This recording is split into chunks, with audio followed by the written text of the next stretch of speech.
오늘 부탁을 받고 사실은 교회 재정에 대해서 이야기한 줄 알고 오케이를 했다가 목회자 윤리와 연관된 거라는 얘기를 듣고 잘못 수락을 한 거 아닌가 이렇게 좀 걱정을 많이 했습니다. 그래서 고민을 많이 했고 또 제가 또 실무 현장에서 일하는 개업 회계사이기 때문에 많이 바쁜 가운데 좀 많이 뭔가 부족한 것 같습니다만 그래도 최대한 또 말씀을 드리도록 하겠습니다. 이 원고가 제출됐기 때문에 그대로 읽는 것은 좀 예의가 아닌 것 같아서 원고를 기준으로 해서 말씀을 드리도록 하겠습니다. 제가 받은 시간이 한 1시간 정도 되기 때문에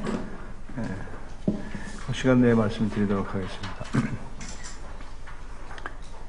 이 교회 재정과 목회자 윤리 자체를 이 회계사가 이렇게 얘기한다는 것 자체가 벌써 사실은 좀 일반적인 사항은 아니라고 생각이 듭니다. 저도 어려서부터 보수 교회에서 이제 신앙생활을 했기 때문에 교회 재정에 대해서 제가 신경을 쓰는 것이 과연 맞는가 이런 생각을 어렸을 때 하면서 자라왔는데 최근에는 이제 그런 상황이 아닌 것 같아서 저도 개인적으로 교회나 선교단체 또 이런 총회 관련된 회계 세무일을 이렇게 보고 있습니다. 그래서 한국 교회가 이렇게 오늘날의 교회까지 된 것은 우리 선배나 우리 앞서가신 신앙의 목사님들 많은 분들이 어떤 그 수고와 땀과 기도로 이제까지 온 것은 누구도 부인할 수 없는 사실인 것 같습니다. 그분들의 희생과 또 수고 때문에 한국 교회가 이렇게 발전하게 됐고 이 나라가 오늘날 이렇게 짧은 시간에 세계 강국으로 발전할 수 있었던 것은 우리 교회 어떤 선배 신앙인들의 어떤 그 수고와 땀의 결과라고 생각이 듭니다. 이제 그러나 이제는 그 과거의 어떤 영광이라고 할까요? 그런 것들 이제 뒤로 두고 이제는 다른 시각에서 또 저희들이 바라보고 또 일반인들도 교회 재정과 그 많은 재산과 그 수입에 대해서 전과 다르게 관심을 갖고 사회에서도 그런 요구들을 계속 하고 있기 때문에 과거에 그런 패러다임으로 계속 한다면 이제까지 많은 선배들이 쌓아놨던 그런 영광들이 다 유명무실해지지 않을까 그런 걱정이 됩니다. 그래서 이런 것들의 어떤 해결점이 많은 문제점이 되고 최근에 또 인터넷에서 아주 의도적인 그런 글들이 돼가면서 이제 무방박에 그대로 대처하지 않고 교계가 그대로 있어서는 안 되겠다. 좀 더 적극적으로 대처를 하고 준비해야 되겠다라는 그런 생각도 하게 됩니다. 근데 사실 이제 요구 수준이나 기준이 명확하지 않기 때문에 어느 정도까지 해야 될 건가라는 것들은 쉽지는 않습니다. 그래서 제가 고민하면서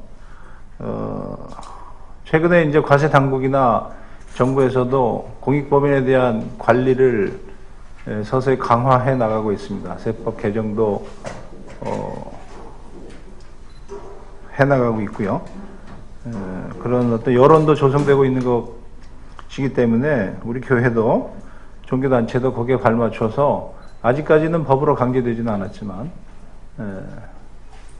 그런 추세에 발맞춰서 좀 준비를 하고 어떤 법으로 강제되기 전까지 기다릴 것이 아니라 자발적으로 그런 것들에 부응하는 것이 필요하지는 않을까 이런 생각에서 사회에서 얘기하고 있는 어떤 공익법인에 대해서 부여하고 있는 어떤 의무들을 한번 정리해 봄으로써 그런 것들 중에서 우리가 수용할 수 있는 것들은 미리미리 수용을 했으면 좋겠다라는 차원에서 먼저 정리를 좀 해봤고요. 그 다음에 이제 최근에 이제 종교인 납세 문제하고 또 교계에서 윤리 규정을 만든 것이 있습니다. 그거하고 제가 경험을 했던 몇 가지 사례들을 나눔으로 이 시간을 마련할까 합니다. 먼저 그 공익법인에 대해서 정부가 이제 뭐 정의를 하고 납세 협력 의무를 부과한 것들이 있습니다. 그래서 여기 원고에는 이제 교회와 종교 단체를 이제 같이 혼용해서 쓰겠습니다. 명확히 구분이 어려워서. 그래서 이 공익법인은 이제 정부가 해야 될 일들을 공공 부분에서 다 할 수 없기 때문에 민간 차원에서 개인들에게 이제 그 정부가 할 공공성의 업무를 부여하면서 이제 혜택을 주는 그런 구조로 되어 있습니다. 그래서 우리 교회도 또는 이 공익법인의 요건에 해당되기 때문에 각종 공익법인에게 주어지는 혜택들을 교회도 받고 있습니다. 예를 들어서 교회에다 내는 기부금을 헌금한 분들이 이제 기부금 공제로 해서 세금 혜택을 공제를 받을 수 있는 그런 혜택을 주고 있습니다. 그래서 교회도 종교의 보급, 기타 교화에 현재 기여하는 지의 어떤 그 목적 사업을 가지고 공익법인으로 이제 인정을 받고 있습니다.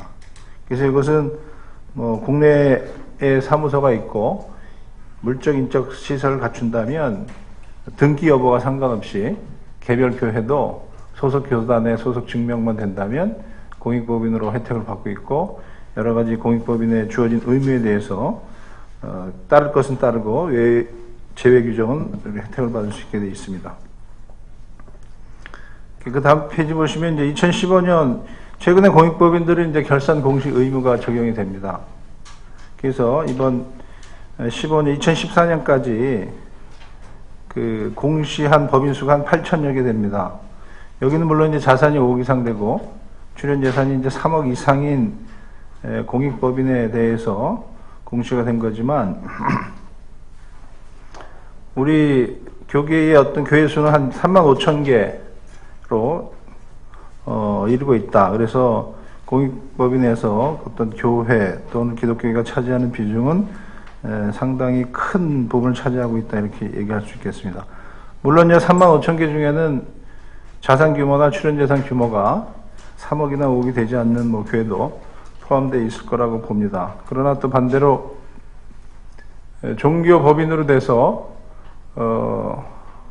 자산이 큰 선교회나 또 총회나 이런 것들은 또 종교 법인으로 해서 제외되어 있기 때문에 물론 제외되는 숫자가 더 적다고는 볼 수 있겠지만 어쨌든 교회의 투명성 확보가 국내 공익법인 전체 투명성의 중요한 부분이다라고 이렇게 좀 볼 수가 있겠다라는 생각이 듭니다.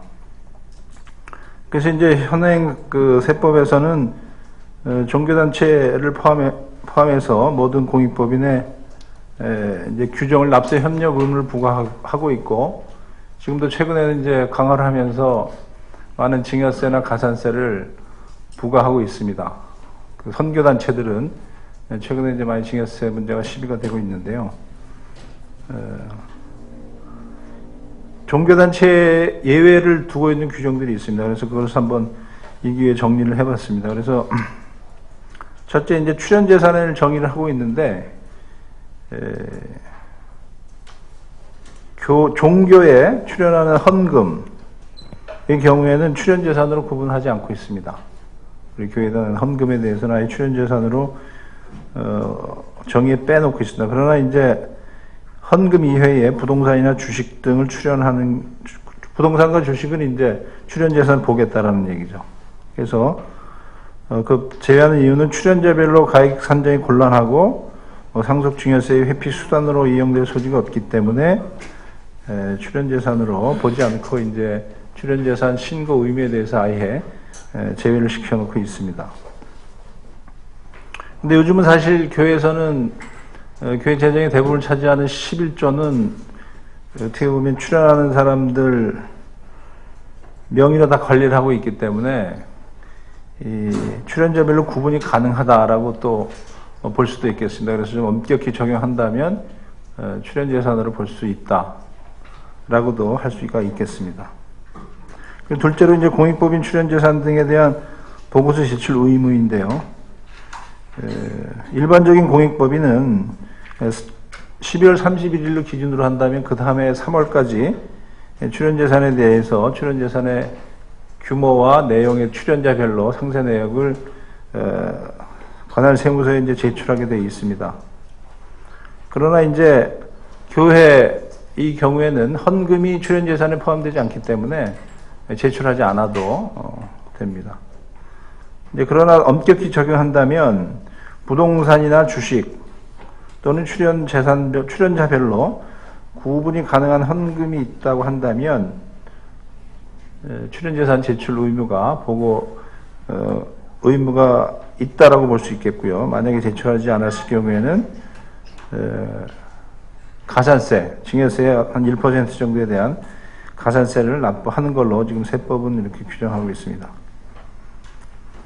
그리고 이제 일반적인 공익법인은 외부 전문가의 세무 확인이나 보고 의무입니다. 이것은 이제 출연받은 돈을 그 정관에 정한 고의 목적별로 잘 쓰고 있는지 안 쓰고 있는지에 대해서 사후 관리를 하겠다는 거고요. 사후 관리가 되지 않았을 경우에는 증여세를 이제 부과합니다. 만약에 출연받은 부동산을 고의 목적에 3년 내에 쓰지 않게 되면 증여세를 일단은 감면해 주지만 사후 관리를 통해서 이제 증여세를 추가적으로 납부하게 되는 그런 과정인데요. 이러한 그 공익법인은 이제 자산 규모가 모든 공익법에 다 해당되지는 않고 역시 자산 규모 5억과 출연재산 3억의 이상의 공익법인인데 외부 전문가의 확인을 통해서 세무서장에게 제출해야 됩니다. 과연 출연받은 돈을 목적대로 잘 쓰고 있다. 가산세 낼 것이 없다. 뭐 이런 취지에서 보고서를 내고 있습니다. 그러나 이제 교회는 교회라고 정하진 않고요. 불특정 다수인으로부터 재산을 출연받은 공익법인. 그래서 출연자 1명과 특수관계인이 총 재산가액의 100분의 1에 미달하는 경우에 한정한다. 그래서 만약에 20명 이하의 교인이 출연재산 3억을 했다라고 한다면 세무 확인을 받아서 제출해야 되는 그런 또 이야기도 생길 수가 있겠습니다. 어쨌든 이런 규정이 있는데 현재 교회나 종교단체에 대해서는 제외된다 이렇게 언급을 하고 있습니다. 그 다음에 넷째 이제 외부 회계감사 의무입니다. 지금 직전 연도 말로 자산가액이 100억이 넘는 공익법인은 외부 회계감사를 받아서 회계감사 보고서를 이제 제출을 해야 됩니다. 물론 이제 외부 회계감사 받으면 앞에서 얘기했던 외부 전문가 세무 확인은 받지 않아도 되는데 이것도 종교단체는 예부 감사 의무를 제외시켜주고 있습니다. 받지 않아도 된다 이런 얘기입니다. 그 다음에 다섯 번째 공익법인 결산서류 공시 의무입니다. 이 공시 의무는 국세청 사이트에 이제 모든 자료를 기본적인 재정 자료를 포함해서 공시를 하게 되어 있는데 누구나 들어가서 볼 수 있게끔 공시를 하게 되어 있는 건데 이것도 일정 규모 이상의 공익법인은 반드시 해야 합니다. 그러나 종교사업을 영위하는 공익법인은 공시 의무에서 제외하고 있다라고 해서 현재 교회나 종교단체는 제출하지 않아도 공시하지 않아도 아무런 그 제재 사항은 받지 않고 있습니다. 또 여섯 번째 장부의 작성 및 비치 의무입니다. 공익법인은 반드시 출연받은 재산의 내역과 운영 내역을 장부로 작성해서 증빙서류와 같이 10년간 보존해야 합니다. 이것을 위반했을 경우에는 이제 가산세를 부과하게 되는데요. 이것도 예외적으로 불특정 다수인으로부터 재산을 출연받은 공익법인에 대해서는 제외를 하고 있다라고 해서 실질적으로 교회가 여기에 해당되는 경우로 본다면 가산세 부담을 제외시켜주고 있다 이렇게 보시면 될 것 같고요. 일곱 번째 이제 고유목적 사업용 전용 계좌 개설 사용 의무입니다. 사용하는 통장에 대해서 신고를 하게 되어 있습니다. 받는 통장 또 주요 지출하는 통장에 대해서 신고를 해서 그 통장을 통해서만 사용을 하게 되어 있는데 종교사업을 영위하는 공익법인은 요 전용계좌 개설 및 사용 의무에 대해서도 이제 제외시켜주고 있다. 이렇게 되어 있고 마지막으로 한 가지를 더 말씀드리면 이제 기부금 영수증 발급 내역 보관 및 제출 의무입니다. 지금 교회에서도 기부금 영수증을 이제 발급을 해주고 있고요. 그 그 발급한 사람은 법인별 기부자별 발급 내역을 작성하여 발급한 날로부터 5년간 보관하고 기부금 영수증 발급 명세서를 제출하여야 하며, 이에 대해서 종교단체에 대해서는 예외 규정은 없다, 이렇게 되어 있는데요.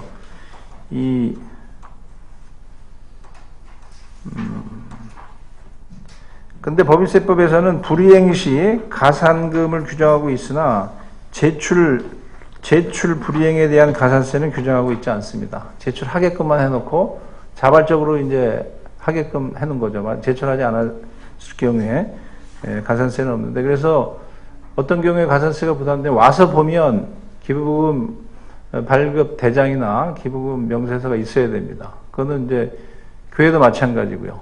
이미 물론 이제 기독교뿐만 아니라 다른 종교 단체에서도 기부금으로 이제 근로소득자들이 기부금 공제를 받고 그 내역이 큰 금액이다, 이렇게 보면 개별 교회나 또 다른 종교 단체에 기부금 발급 대장을 요청을 하게 됩니다. 근데 이제 그때 발행한 기부 단체에서 기부금 발급 대장에 대해서 제출하지 못하면 역시 발급해준 교회가 가산세를 현행법에 의해서도 가산세를 부담하게 돼 있다, 이렇게 보시면 되겠습니다. 그래서 제출하지 않은 거에 대해서 가산세는 없지만 보관은 하고 있어야 되고, 보관하지 않았다는 거가 증명이 된다면 가산세 부과를 할 수 있게끔 이렇게 돼 있다는 거죠. 그래서 이처럼 종교단체의 경우에는 현행법상 일반적인 공익법인에 비해서 상당히 이제 완화된 규정을 적용받고 있습니다. 근데 이런 규정이 종교단체의 투명성을 저해하는 요인이나 악용되어서는 안 될 것 같습니다. 종교단체가 스스로 자발적으로 잘 하고 있다고 판단이 되고, 또 내부적으로나 대외적으로 신뢰가 있다고 할 때는 그냥 맡겨놨는데, 이제 그런 분위기가 없다라고 자꾸 시비가 된다면, 이제 외부에서 어떤 이런 규정이 이제 하나하나 들어와서 그 예외 규정만 빼면 되거든요. 예외 규정만 빼면 교회 모든 재정도 이제 사회적으로 신고를 해야 되는, 안 하면 가산세를 물게 될 수도 있다라는 것들을 제가 예측할 수 있겠습니다. 그래서 저희가 먼저 할 수 있는 것들은 어떨 거가 있나, 그 규정을 중심으로 한번 생각을 해봤는데, 이제 전용 계좌 개설 사용 의무입니다. 아직도 뭐 교회들은 제가 전반적으로 다 파악은 못했습니다만, 뭐 담임 목사님 개인 통장이나 또 교회 명의로 되지 않은 통장들, 또 뭐 재정 담당자 통장으로 이용하는 경우도 뭐 있을 수 있겠다는 생각이 듭니다. 그리고 헌금이 일단 현금으로 들어오기 때문에 우리가 지금 헌금을 뭐 통장으로 자동 이체를 하는 경우들은 이렇게 아직 일반화되지 않은 것 같아서 수입이 현금으로 이루어지고 지출도 또 상당히 현금으로 이루어지는 경우가 있을 거라 생각이 듭니다. 그래서 이런 것들에 대해서 불필요한 오해의 소지가 발생될 수 있기 때문에 아예 현금 거래를 자제하고 모든 것을 통장 거래를 했으면 좋지 않을까, 이런 생각을 해봅니다. 뭐 사례비나 또 선교비, 또 물품 구입할 때도 뭐 실무적으로는 부가가치세를 현금으로 주면 디스카운트 되는 부분이 있기 때문에 교회에서 이제 그런 비용 아끼자고 그래가지고 현금 거래를 하고 하는데, 그런 비용보다는 어떤 투명하게 어떤 뭐 배달 사고라고 그러나요? 그런 것들이 생기지 않게끔 가급적 통장 거래를 하고, 교회도 세금 계산서나 또 현금을 불가피하게 현금을 쓸 경우에는 현금 영수증을 받고 신용카드를 쓰고 하는 것들을 통해서 모든 거래에 불필요한 오해 소지가 발생되지 않게끔 해야 되지 않을까 하는 생각을 해봤습니다. 뭐 현금 거래에 대해서는 뭐 이미 많이 알려져 있기 때문에 참고하시고, 최근에 한국 세법 일반 기업이나 일반 개인 사업자들도 여러분들 잘 아시겠지만 이제 신용카드 사용을 장려하면서 신용카드 소득공제나 현금 영수증 소득공제 제도를 장려했기 때문에 많은 현금 거래 업종들의 어떤 소득원이, 수입원이 많이 노출이 돼서 일반 사업이나 개인 사업자는 사실 많이 투명하게 운영이 되고 있습니다. 그리고 일반 기업들도 3만 원 이상의 거래에 있어서는 반드시 적격 증빙을 받도록 되어 있습니다. 그게 없을 경우에는 이제 가산세로 페널티를 주는데요.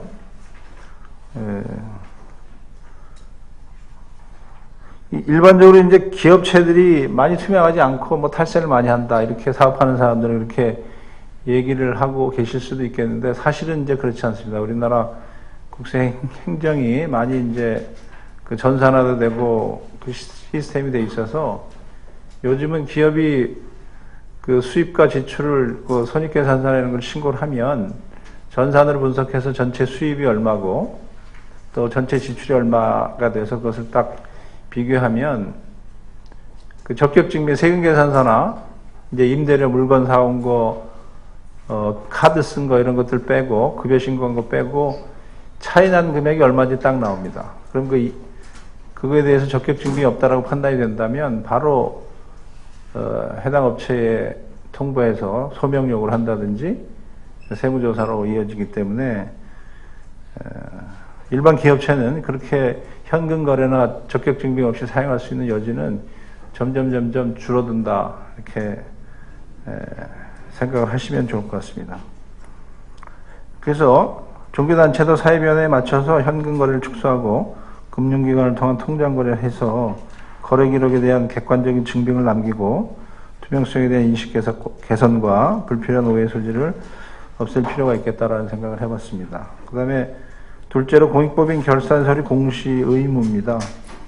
교회 재정에 대해서도 이제 많은 사람들이 기대가 많습니다. 과거처럼 우리가 헌금한 것은 알아서 잘 사용하고 있다라는 어떤 믿음으로 무관심한 시대는 지나간 것 같습니다. 그래서 최근에 이제 종교인 납세 문제도 계속 언론에 얘기됐고 현재는 이제 내년 2016년 1월 1일부터는 이제 약간의 기형적인 모습이지만 이제 납세가 시행이 될 예정에 있습니다.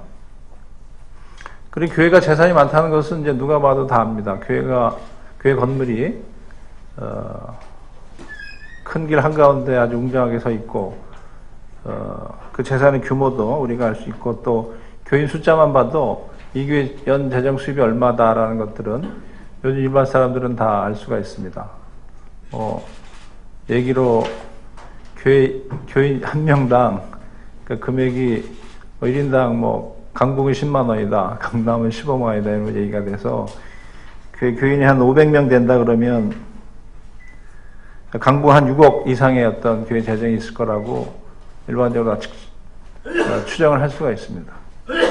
강남은 한 9억 이상의 어떤 그 재정 규모를 될 거다라고 알고 있고 또 교회 건물 주면서 이런저런 이제 차입금이나 부채도 발생시키고 있는데 사실은 밖에서는 다 알고 있는데 내부에서는 모를 거다라고 이렇게 생각을 하면서 재정을 이제 공개하기를 이제 좀 불편해 하는데요. 재정 공개도 일일이 다 공개하는 건 아니고 전체적인 규모만 공개해도 공개한 것으로 보기 때문에 이런 그 결산 내역에 대한 공시 의무는 좀 자발적으로라도 실시해야 되지 않을까 이런 생각이 듭니다.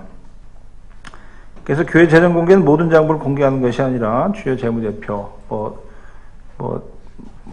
예결산서가 될 수도 있겠고요. 이제 복식부기를 한다 그러면 이제 재무 상태표나 운영 성과표 같은 것들도 공개한다면 많은 사람들이 어떤 신뢰를 갖지 않을까 이런 생각을 해봤습니다.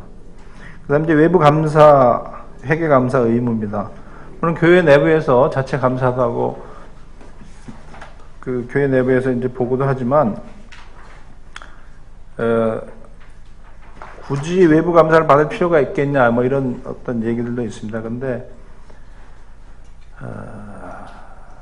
일반은 이제 인식은 그렇지 않다는 거죠. 내부 감사의 경우는 이제 전문가들이 교회 내부에도 있기 때문에 한다고 치지만 교회의 어떤 그 조직과 운영 시스템이 또 관계가 또 믿음과 신뢰를 바탕으로 하는 교회 조직 특성상 감사를 한 내부 감사하신 분들이 어떤 외형적이나 정서적으로 독립성을 유지하기가 어렵고 만일 어떤 감사 문제점이 발견됐을 경우에 그게 제대로 지적이 되고 시행이 되기가 쉽지 않을 거라 이렇게 생각이 됩니다. 그래서 외부의 어떤 전문가들이 또 이렇게 시간을 내서 와서 이렇게 봐주고, 교회 저도 이제 가끔 교회에 대해서 외부 감사를 했던 적이 있습니다. 근데 과거에 자발적인 외부 감사라기보다는 더 안 좋은 일로 소송 때문에 법원에 제출해야 되는 서류가 있어서 이제 외부 감사를 했던 경험이 있는데요. 그럴 경우에도 그 담당자는 상당히 억울해하고 제가 다른 글에서도 썼습니다만 울고 자기를 이제 부정을 적발하는 줄 알고 그런 오해를 하는데, 사실은 교회나 선교단체 이렇게 결산이나 감사를 가보면 이제 저는 이제 자문해 주러 간다, 결산하는 거 도와주러 간다 이렇게 생각합니다. 그래서 보고하는 양식이나 방법에 대해서 이제 도움을 주고 그런 경우가 있는데요. 그래도 이제 내용을 다 봤기 때문에 감사 보고서를 내긴 합니다. 그러면 대외적으로 보면 외부에서 이렇게 봐서 공개가 됐구나라는 것 하나만으로도 충분히 신뢰성에 대한 의문은 있다라고 이제 생각이 들어서, 어떤 비용 문제가 생길 수도 있겠지만 그런 것에 대해서 이제 좀 준비를 한다면 지금의 어떤 그 문제들이 조금이나마 도움이 되지 않을까 이런 생각을 해봤습니다. 그리고 이제 이 준비하다 보니까 목회자 윤리 강령이라는 게 이번 100회 총회에서 제정이 됐더라고요. 그래서 98차에 논의가 돼가지고 이번 예수교 장로회 100회 총회에서 이제 채택이 된 목회자 윤리 강령을 이렇게 한번 봤습니다. 그래서 개인 윤리, 가정 윤리, 지교회 목회 윤리, 거룩한 공교회 지체로서의 윤리, 지역사회와 세계에 대한 윤리, 이렇게 이제 크게 카테고리를 구분해 놨는데요. 그 중에서 이제 어떤 재정 관련된 내용들을 저희가 쭉 봤습니다. 그랬더니 이제 나는 금전적 거래를 교우들과 하지 않는다. 나는 결혼과 상례를 비롯한 여러 상황에서 부당한 사례를 받지 않는다. 나는 재정을 균형 있게 배분하며 투명하고 바르게 사용하여 낭비를 줄인다. 나는 어떠한 경우를 막론하고 교회나 성도 개개인에게 금전적인 요구를 하지 않는다. 나는 다음 세대 교회 교육을 위해 적극적인 예산 편성과 올바른 교육으로 지속 가능한 교회를 세워간다. 나는 노회와 총회가 주관하는 각종 행사나 예식에서 잘못된 사례비 관행을 거부한다. 이렇게 나와 있습니다. 그래서 이 정도 윤리강령이 표현이 됐다라고 한다면 사실은 이제 그 뒤에 배경은 많은 그 히스토리와 사례가 있을 거라고 생각이 됩니다. 이렇게 문구로까지 표현에 담았다고 한다는 것은. 그래서 나는 금전적 거래를 교우들과 하지 않는다. 금전적 거래를 통해서 많은 문제가 있었을 거라고 우리가 추측을 해볼 수 있을 것 같습니다. 그 다음에 결혼과 상례를 통해서 부당한 사례를 받지 않는다라고 해서 이런 거 언급된 것도 상당히 의미는 있다고 생각합니다. 그러나 이제 저희가 볼 때는 좀 표현이 좀 너무나 막연한 것 같고, 좀 더 구체적으로 좀 어떤 사례까지는 안 되더라도 기준을 정해서 좀 예시를 했으면 좋겠다라는 생각이 들고, 이 재정적인 부분이 이 윤리 강령에 좀 더 많이 들어가야 되지 않을까. 아까 얘기했듯이 앞에서 얘기했던 전용 계좌를 쓴다든지 현금 거래를 하지 않는다든지 계좌를 쓴다든지 공시를 한다든지 외국부 회계감사를 받는다는 건 아니지만 받을 수 있도록 준비를 한다라든지 이런 것들에 대해서 좀 더 많은 얘기들이 많은 것들이 담아져야 되지 않을까 하는 생각도 해봤고요. 그리고 좀 더 구체적으로 좀 언급이 되었으면 좋겠다는 생각을 해봤습니다.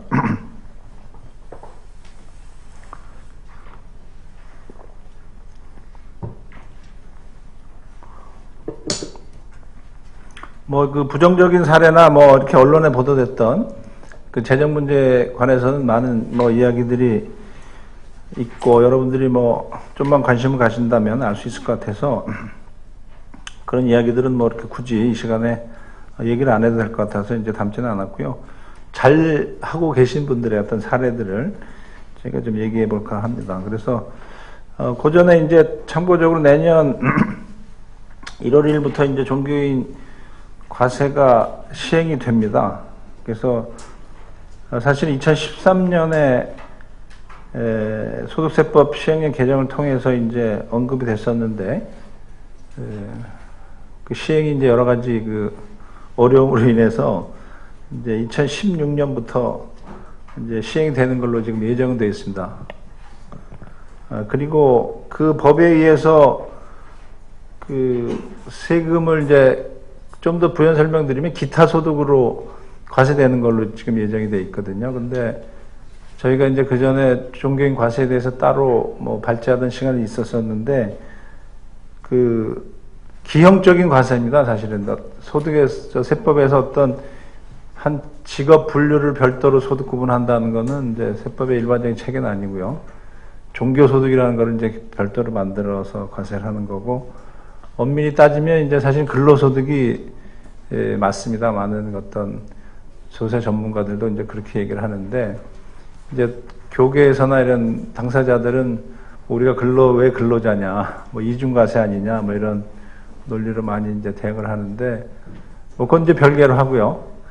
이제 과세가 되는데 어쨌든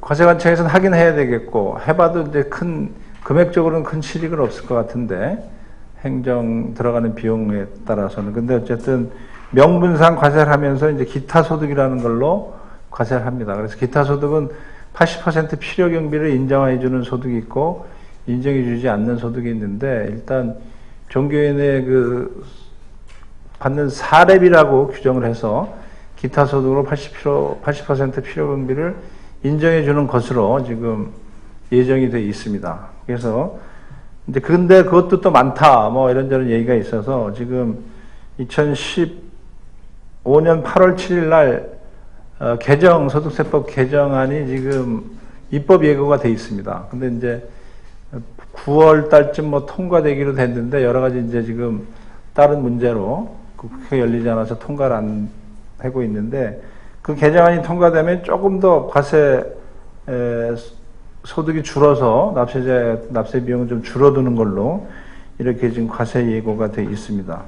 그래서 참고로 어느 정도 규모인지를 한번 말씀드리는 게 좋을 것 같아서 제가 이제 그 예시를 해왔는데요.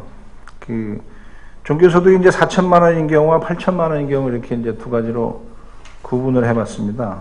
그래서 지금 현재 입법 예고된 것이 적용되지 않는다고 한다면 4천만 원인 경우에는 이제 필요 경비를 80% 인정입니다. 무조건. 48에 32, 3,200만 원을 인정해주고 800만 원만 소득으로 보겠다. 이렇게 해서 52만 원의 부담을 하게 됩니다. 종교소득이 4천만 원인 경우. 근데 8천만 원인 경우도 그대로 똑같이 80% 인정해줘서 1,600만 원의 소득으로 해가지고 145만 원 정도의 세금을 납부하게 되는데요. 만약에 이것이 이제 근로소득으로 규정이 돼서 근로소득으로 이제 납부를 하게 된다면 4천만 원인 경우에는 한 175만 원 정도 세금을 냅니다. 뭐 이제 근로소득은 이제 부양가족 현황이나 자기가 신용카드를 얼마 쓰고 기부금을 어떻게 하고 교육비와 의료비를 어떻게 쓰느냐에 따라서 개인별로 이제 상황이 다르기 때문에 엄청 달라지지만, 대략 계산했을 때 한 4인 부양가족 하면 한 170만 원 정도, 이 정도 부담을 합니다. 8천만 원이 근로소득으로 된다 그러면 한 600만 원 정도 근로소득세를 납부하게 됩니다. 8천만 원에 600만 원이면 뭐 10%도 안 되는 금액이죠. 한 7, 8% 정도의 세금이 납부하는 겁니다. 저도 이제 회계법인에 소속이 되어 있기 때문에 근로소득자로 세금을 내고 있습니다. 저도 제가 8천만 원이 된다고 한다면 저도 예외 없이 600만 원의 세금을 제가 내고 있습니다. 그 다음에 이제 이거 이외에 아시겠지만 4대 보험이라는 게 있지 않습니까? 국민연금 건강보험, 산재 고용 4대 보험이 있는데, 4대 보험 금액도 이제 회사에서 반을 내주고 본인이 내지만, 그 금액도 사실은 본인 부담금이 국민연금 4.5%, 건강보험 3.03% 뭐 해가지고 한 7%, 7, 8% 정도 됩니다.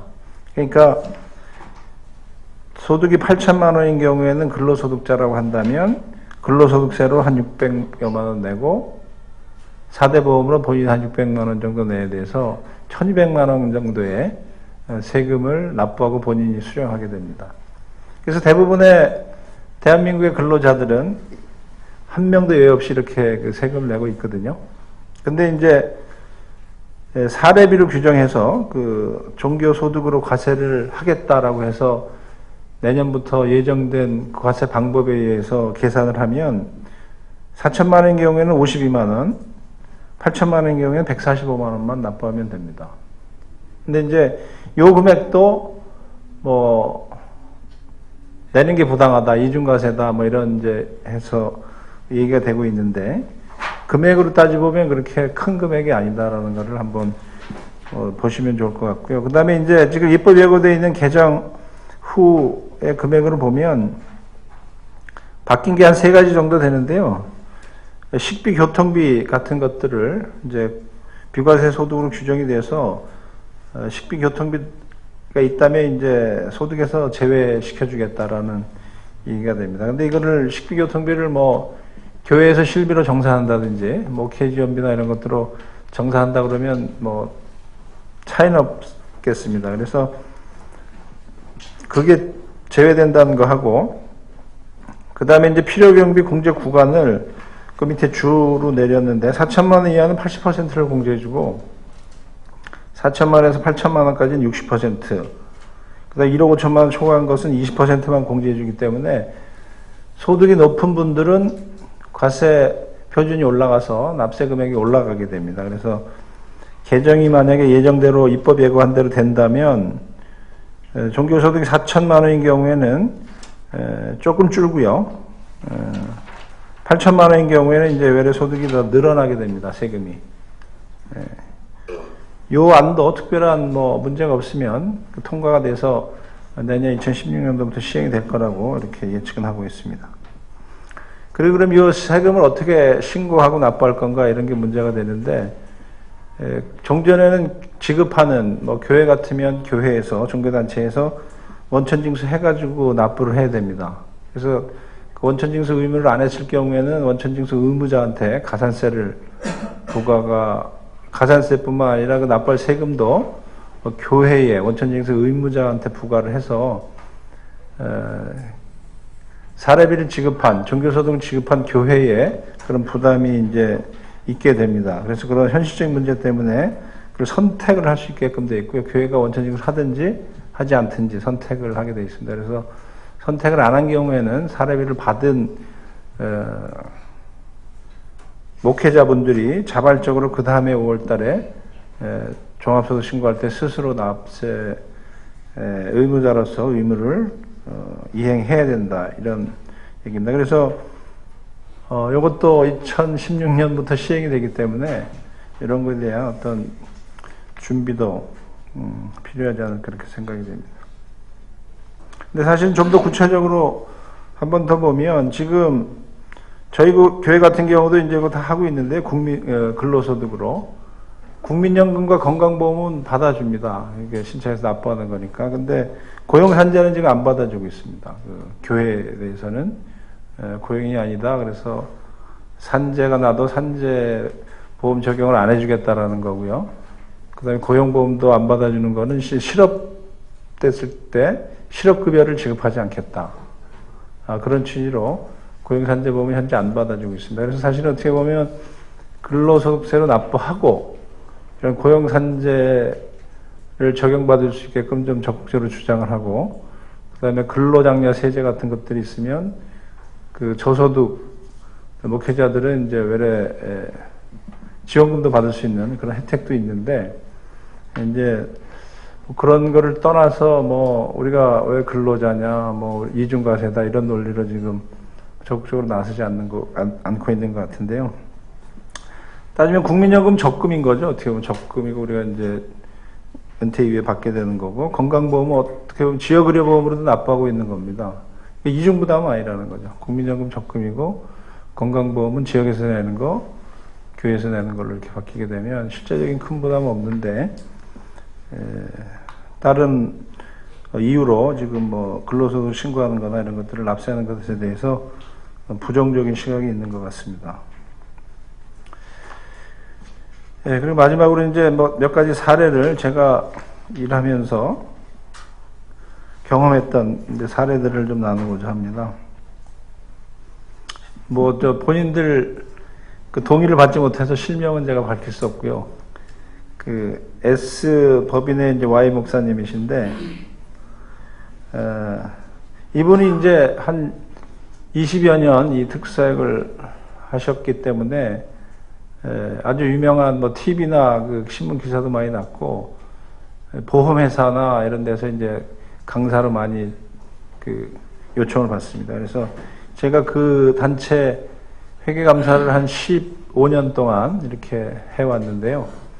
그 작년에 그분 강사 수입이 한 9천만 원, 9,200만 원, 2013년도에는 한 1억 2천만 원 정도 됐습니다. 근데 그분이 거기서 받아가는 근로소득으로 받아가는 금액은 제가 오기 전에 확인했더니 이제 4,700만 원 정도 근로소득으로 받아가고, 본인이 외부에서 강의로 받은 것은 다 그 단체에 입금을 시켜서 회계감사를 받습니다. 그래서 매년 그 소식지에 회계감사 결과 보고서, 그 다음에 재정연말 결산서들을 다 보고를 하고 있습니다. 여기는 작은 단체인데 회계감사를 10년 이상 받았다고 해서 그 3년 전에 골드만삭스에서 한국의 그 비영리 단체에 자기네들도 좀 기부를 하고 싶다 그래가지고 제가 이 단체를 추천했는데, 그 10년 동안 감사받은 거에 대해서 골드만삭스가 상당히 어떤 신뢰도를 가져가지고 한 2억여 원의 기부금을 받을 수가 있었습니다. 그래서 이분은 뭐 지나치리만큼 좀 그 엄격하게 하는데요. 그 자동차 위반 그 스티커를 받으면 본인이 급여에서 공제를 하고 때문에 그 공통비용에서 전하지 않고, 뭐 심지어는 뭐 여기 담지는 않았습니다. 외부 강의 나가서 그쪽에서 뭐 3박 4일 하다 보면 이제 그 런닝이나 이런 속옷, 뭐 물품 이런 것들을 또 이제 주시는 분들이 있어서 그런 걸 이제 본인 쓸 건 쓰고 남은 것들은 갖고 오셔가지고 그 시설에서 이제 그 물품 판매대에 기증을 해서 그 판매 수익을 또 이제 그 단체에다가 내고 이렇게 운영을 하고, 공시, 외부 회계감사, 뭐 전용 계좌 이런 것들을 다 쓰고 계시는 그런 단체라고 볼 수 있겠습니다. 그 다음에 이제 두 번째로 D교회 L 목사님이라고 표현했는데요. 이분은 이제 설교 시간에도 이런 얘기를 많이 했습니다. 본인이 개인 카드를 갖고 다닌다. 이제 교회 카드를 쓰고, 교회 카드를 이제 몇 개 만들어서 이제 담임 목사님이랑 뭐 사무장이랑 이렇게 이제 카드를 씁니다. 그래서 교회 그 경비나 물건 살 때 이제 그런 것들을 항상 쓰게 돼 있는데요. 그 카드를 갖고 다니면서 이제 교인들 뭐 신방이나 뭐 할 때는 꼭 교인 카드를 쓰지만, 자기 식구들이나 자기 개인적인 친구들이나 모임 가서는 이제 개인 카드를 쓴다라고 합니다. 가끔 갈등할 때도 있다고 하시는데 그렇게 구분해서 쓰고, 차량을 교회 이제 본인 차량도 있는데 교회 차량 본인 차량 갖고 다니시는데 이제 교회 업무로 다닐 때는 명확히 구분하기는 어렵지만 교회 카드와 개인 카드를 번갈아서 주유를 한다, 이런 얘기를 본인이 설교 시간이나 이렇게 했던 것들을 제가 알고, 실제 그런 것들도 제가 확인하고 알고 있습니다. 그 다음에 이제 제2교회 K 목사님이라고 표현했는데요. 이제 얼마 전에 저희 그 교회에서 이제 뭐 가정교회 세미나가 있어서 그 목회자 두 분이 저희 집에서 이제 5박 6일 동안 그 민박을 하셨는데, 그분하고 이제 얘기하면서 이런 얘기들을 했는데, 본인이 이제 장례 예배를 치르고 그 보통 이제 사례비를 받는데, 본인이 이제 그걸 항상 교회에다가 이런 외부 나가서 그 하는 사례비 같은 걸 받은 교회에다 이제 준다고 얘기를 합니다. 자기는 이미 교회에서 매월 정액의 사례비를 받고 있기 때문에 외부 강의를 했다거나 이런 사례비조차도 자기는 교회에다 이제 입금을 다 시킨다고 하는데, 그런 게 이제 표시가 나지 않는 거죠, 어떻게 보면. 근데 이제 몇 년, 1년인가 지나서 그 사례비 준 교인하고 교회 이제 재정집사하고 이렇게 얘기하다가 내가 그때 사례비 드렸는데, 우리 교회다 들어와 있다라고 이렇게 자연스럽게 얘기가 돼서, 그걸 보고 이제 감동이 됐다 이런 얘기를 제가 직접 K 목사님으로부터 이제 들었습니다. 그 다음에 이제 사단법인 얘기인데요. 여기 이제 매년 1년에 한 번씩 전국 단위의 큰 행사를 하고 있습니다. 그래서 강사님들을 목사님 한 반, 일반 한 반 정도 강사를 초대하는데요. 이제 오시면 이제 그 행사 실비는 그 사단법인에서 부담을 하고 강사료를 지급하는데, 매년 이제 강사 끝나면 그 이제 관례가 그렇고 문화가 그러니까 제가 이제 강사비를 끝나고 있다 현장에서 바로 이제 기다리고 있다 이제 드리고 하는데, 주는 사람이나 받는 사람이나 사실 다 좀 서먹서먹하고 어색하고 그런 경우가 이제 많이 있었습니다. 그래서 이제 그런 제도를 좀 바꾸자. 그래서 근데 이제 우리 쪽 그 사단법인 쪽 입장만 또 얘기하면 안 되고 또 신뢰가 될 수도 있을 것 같아서 준비하다가 이제 2년 전부터는 사전에 이제 강의 요청을 드릴 때 저희 이제 통장으로 강사료가 지급됩니다. 세금도 기타 소득을 해서 4.4% 원천 징수하고 차익이 지급됩니다. 이제 이렇게 사전에 말씀을 드리고 일정이랑 협의하면서 통장 번호와 강사료 지급 금액이 얼마다라는 것들을 사전에 이제 말씀을 드리면서 요청을 드립니다. 그랬더니 이제 그 뒤로 이제 업무가 많이 간편해졌죠. 그 이제 사무국에서 강의 다 끝나면 그 다음날 이제 통장으로 송금을 하고 원천징수 지급 조서도 같이 동봉해서 우편으로 드리고 그렇게 하고 있습니다. 그랬더니 의외로 받으시는 분들이 더 좋아하시고 이렇게 해야 되지 않겠느냐, 나도 이게 편하다 이렇게 얘기하시는 분도 많이 있었고 했던 것들이 있었습니다. 그 다음에 이제 시교회 지목사님인데 이 교회도 이제 최근에 이제 감사를 내부 감사도 철저히 하고 자기는 잘 하고 있는데 한번 자기네가 잘 하고 있는지 한번 외부 감사를 통해서 이제 확인해 보고 싶다라는 그 요청이 있어서 상담을 하고 가서 보게 됐습니다. 그래서 이미 전 교육자뿐만 아니라 사무직으로 계신 분들도 근로소득세로 세금을 신고하고 있었고요.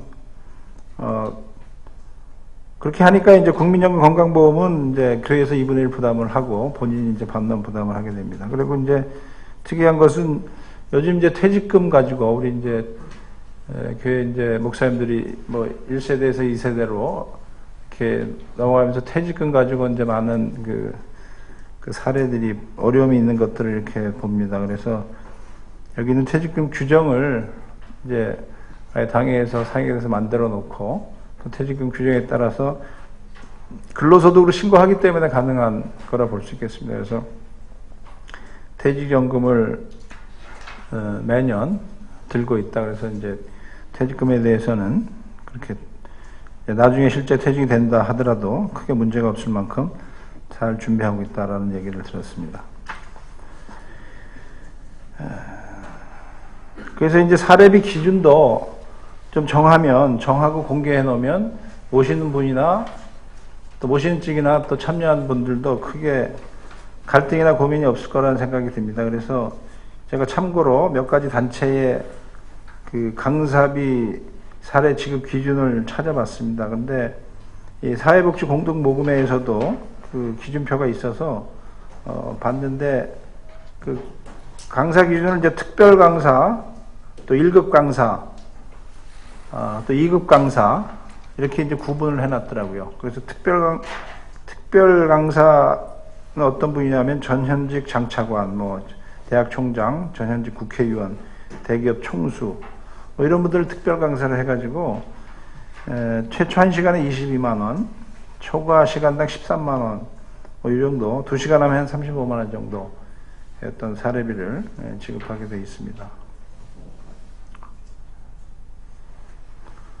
그리고 이제 여기 담지는 않았습니다만 공무원들 쪽에서 어떻게 하나 봤더니 지방행정연수원의 어떤 강사 수당 규정을 보면 특급이 1시간에 40만 원, 뭐 초과 30만 해가지고 2시간 하면 70만 원 이 정도 규모가 되고요. 법제처의 그 강사 지급 규정도 봤더니 1시간에 50만 원, 초과 20만 원 해가지고 2시간 하면 한 70만 원 정도 되는 게, 그래서 정부 쪽에서는 한 70만 원, 그 다음에 사회복지 공동모금회 비영리 쪽에서는 한 35만 원 정도의 어떤 강사 사례비 규정이 돼 있다라는 것이 있어서, 이 어떤 규모 이런 걸 떠나서 어떤 기준을 마련해 놓으면 서로 간에 오해가 없고 예산 짜기에도 우리가 좀 갈등이 없을 것 같고, 다녀가시고 했다 그래도 누가 전달해 줘도 그 기준대로 전달이 됐겠다라고 예측이 할 수 있어서 그런 불필요한 오해나 이런 것들을 좀 방지할 수 있지 않을까 이런 생각을 해봤습니다. 네, 그래서 마치는 말로 이 재정적인 이 문제는 사실은 뭐 얘기하기는 상당히 조심스럽고 정확히 기준이 있다 해도 운영하는 면에 있어서 어떻게 하냐에 따라서 또 성과는 다르다고 생각합니다. 근데 이제 뭔가 그 일반인들은 뭔가 희생과 그 나눔이라고 그럴까요? 그런 것들을 기대하고 있는 것 같습니다. 우리 기독교인들한테. 그래서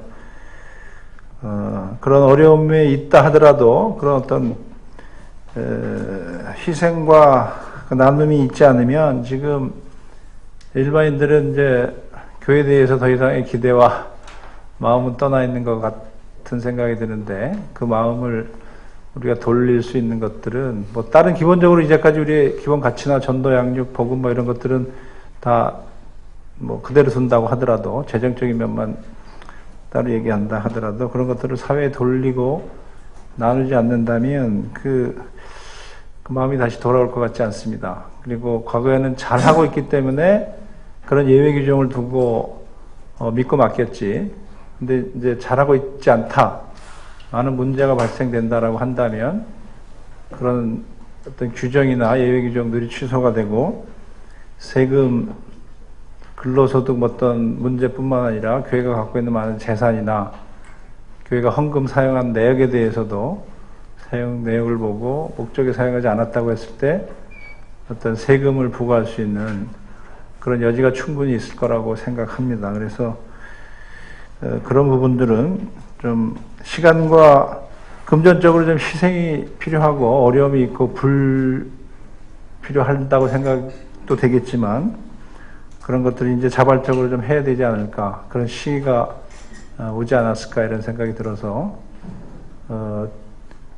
기업하는 사람들 갈등하고 저도 갈등을 할 때가 있습니다만, 그게 이렇게 공개적으로 이야기를 하고 또 여러 사람들한테 자기 의지를 표명이 된다고 한다면 서로 격려하고 견제해줘서 그런 것들을 할 수 있는 용기와 자부심이 생기지 않을까, 그런 생각을 해봤습니다. 이제까지 많은 또 잘한 부분이 있는데, 이런 교회 재정이나 이런 문제로 인해서 우리가 이제까지 잘해온 일, 또 보이지 않게 또 많이 해온 일들이 그 왜곡되거나 또 과소평가돼서는 안 될 거라는 생각이 듭니다. 그래서 조심스럽게 어떤 교회 재정과 목회 윤리자에 대해서 제가 간단하게 말씀을 드렸습니다. 이상입니다.